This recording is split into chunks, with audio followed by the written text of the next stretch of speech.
Good morning, everybody. It is January 30th, 2021. Beautiful winter day here in San Antonio, Texas. It is 71 degrees, and I couldn't have asked for a better weekend to give you a virtual tour of my garden railroad. During this crazy pandemic, I decided that I was going to do some yard work. Before the kids got older, I used to run N-scale and O-scale inside. I had a whole room dedicated to my hobbies, and I had an indoor layout, and then the boys needed to get their own rooms. So guess what? My trains had to go bye-bye.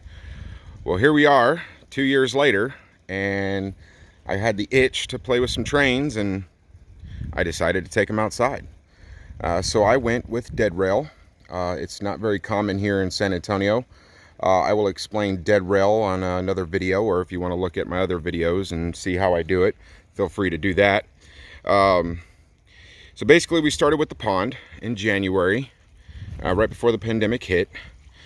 This is completely handmade by me, the boys, and my better half, Valerie. I'm sorry it's green right now, but it is winter time, and I can't really do anything about that until the temperatures warm up a little bit. I don't want to kill the fish. This one here is about a 1,000-gallon pond. It's 3.5 feet deep. Then I have a water trough here.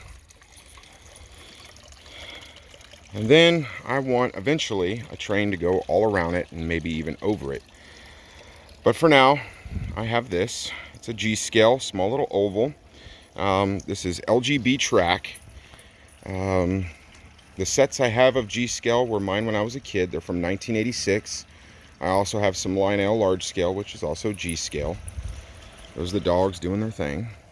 So this was the first layout we did. We completed it in March, I do believe. March is when the train first ran. This is not dead rail. This is conventional. I can run normal G-scale locomotives hooked up to, wall power supply. It's just a simple little oval.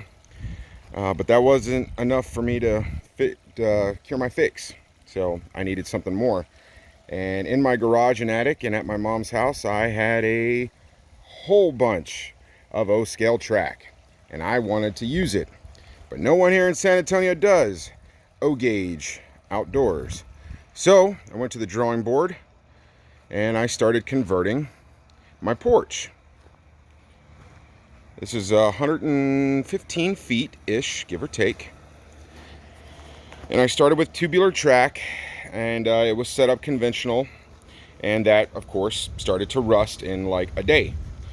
So I did some research, asked around on the Facebook forums, and apparently Atlas rigid track is good for the outdoors, and they were right. Here we are 10 months later, and this right here is my O-gauge porch coffee layout. All the scenery is live plants. We got some gnome stuff here. This is where, all the Dollar Tree and Dollar General gnomes that we find or yard sale find comes.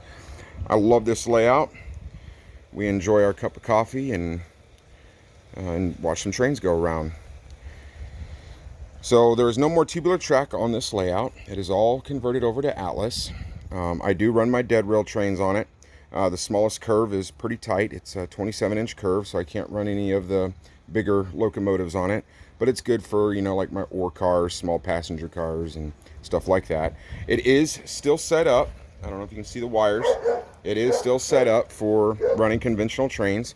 I have a few Thomas the Train engines and small little switchers I have yet to convert over to dead rail. So I can always plug it in and run them as well, so they can get some run time.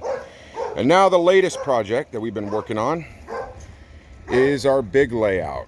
285 feet of track set up in a dog bone. And yes, it is level. It's just an optical illusion. Okay, we're going to go through that. Stay tuned for my next video for episode 2, and I will walk through every little bit that I have done so far, and it is not complete yet, but it is a work in progress, and we are absolutely in love with it. And that's the neighbor's dog saying hello. They love barking at the train. Stay tuned.